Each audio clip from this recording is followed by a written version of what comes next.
Let's make some homemade mayonnaise. This is such an easy process. That's why this is a short video, because it doesn't take long. It takes 1 minute.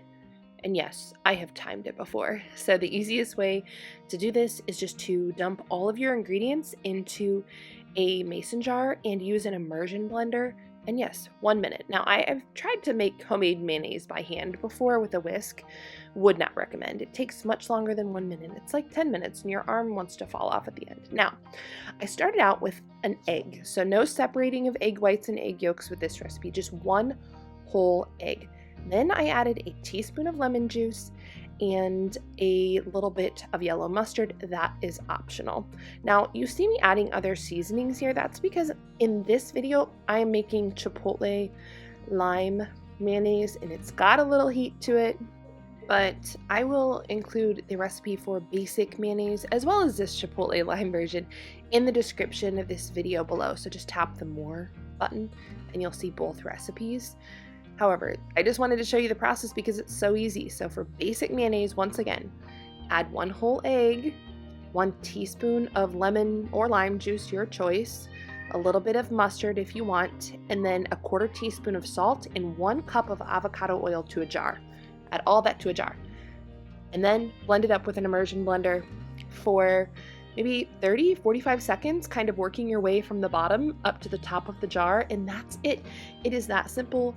You will get thick, creamy, delicious homemade mayonnaise that beats the store-bought stuff every time.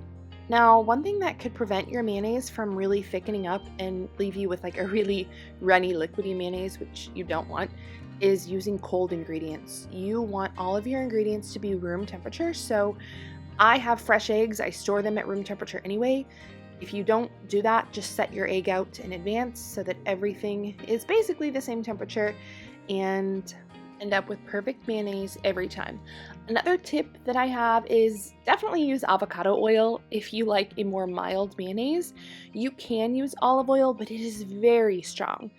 Very, very, very strong, to the point where my family will not even eat mayonnaise if I make it with olive oil. So that is just something to consider. If you really like olive oil, you can definitely try it, but my preference is avocado oil.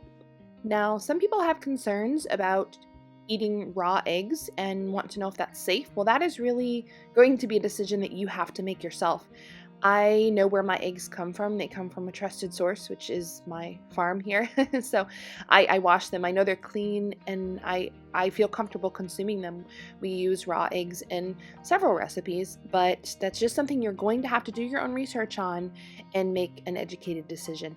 And one last tip before I go here, if you want your mayonnaise to store even longer in the fridge. So by the way, a batch of this mayonnaise, it will stay good for like 2 to 3 weeks in the fridge. We go through it much faster. In fact, I usually make like a triple batch, but if you want it to store longer and you have access to fresh whey, yes, whey, like from cow's milk, just add a little bit of whey before you mix everything up with the immersion blender, and it acts as a natural preservative for your homemade mayonnaise.